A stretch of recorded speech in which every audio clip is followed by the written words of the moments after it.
The Associated Press Milwaukee, AP, newspaper publishers across the United States already strapped by years of declining revenue say they're dealing with an existential threat, recently imposed tariffs on Canadian newsprint driving up their business costs. The tariffs are a response to a complaint to the U.S. Department of Commerce from a hedge fund-owned paper producer in Washington state, which argues that its Canadian competitors are taking advantage of government subsidies to sell their product at unfairly low prices. The tariffs, imposed in January and increased in March, are not permanent yet. But newspaper publishers are bracing for another blow to an industry that has shrunk with the loss of advertising revenue to the internet. Critics of the paper tariffs say the businesses that will ultimately be harmed are not Canadian paper producers, but U.S. newspapers that will have to cut staff and reduce publication days to afford higher prices of newsprint, the sheets newspapers are printed on.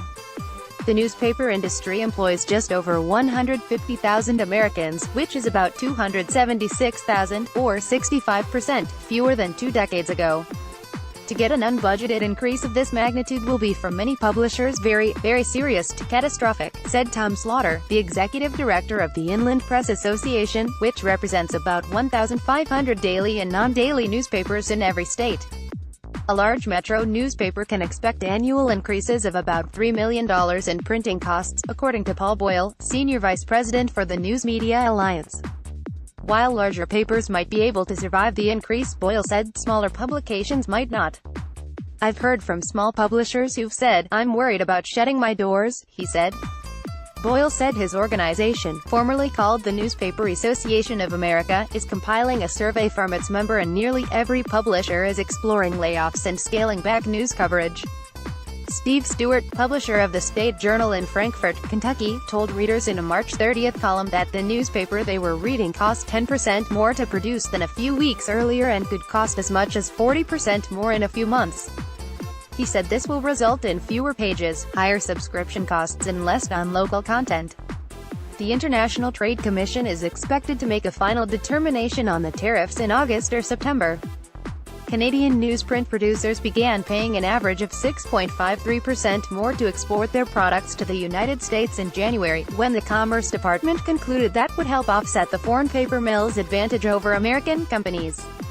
In March, the department increased the cost by another 22% after its preliminary investigation concluded that one Canadian company, British Columbia-based Catalyst, was underselling the uncoated groundwood paper newspapers used by that much less.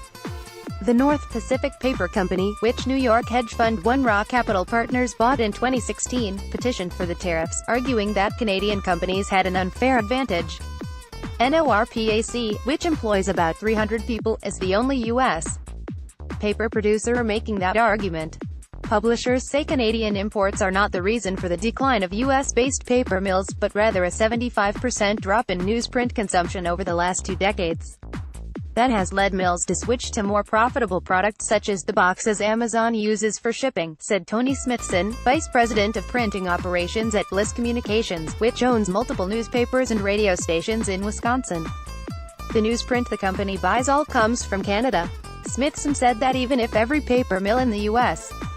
operated at full capacity, they still would only be able to produce about 60% of the newsprint consumed in the country. He said that raises another concern, a scarcity of available newsprint if Canadian producers decide to ship to other countries to avoid the new tariffs. The hidden danger isn't just in the price. The hidden danger is in availability, he said. China, for example, doesn't accept mixed waste paper from the U.S. or elsewhere to produce recycled newsprint, so Chinese publishers buy their product from Canada and Chinese demand is high, Boyle said. Before a final decision on tariffs is made, publishers can still make their case with the International Trade Commission, which has scheduled a hearing on July 17. Boyle said the ITC has the power to reject the tariffs, but Smithson isn't optimistic. "If you think about it politically, once tariffs are in place, they're essentially permanent," he said. "There's no political capital in making a tariff go away, because then you put a target on yourself that says, hey, this politician is getting rid of American jobs, .. This story has been corrected to reflect that the publisher of the State Journal warned that the tariffs would lead to less non-local news content, not less local content. Follow Ivan Moreno on Twitter, https://twitter.com/IvanJorno. In response to the second increase, Catalyst said the tariff was without merit and that it will continue to vigorously defend itself against an unwarranted and onerous U.S. trade action. While our company understands the concerns recently surfaced by some newspaper publishers, which also face a challenging marketplace, we strongly disagree with the notion that their industry requires low-priced, subsidized newsprint from Canada to sustain their own business model. Craig Annenberg, the CEO of NORPAC, said in a statement.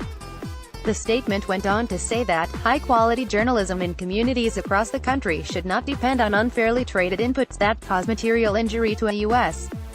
industry and American jobs. The newsprint tariffs reflect U.S. President Donald Trump's tough new approach to U.S. trade relations. Trump is engaged in a tense standoff with China over Beijing's sharp-elbowed attempts to gain access to U.S. technology. He's trying to renegotiate the North American Free Trade Agreement with Mexico and Canada.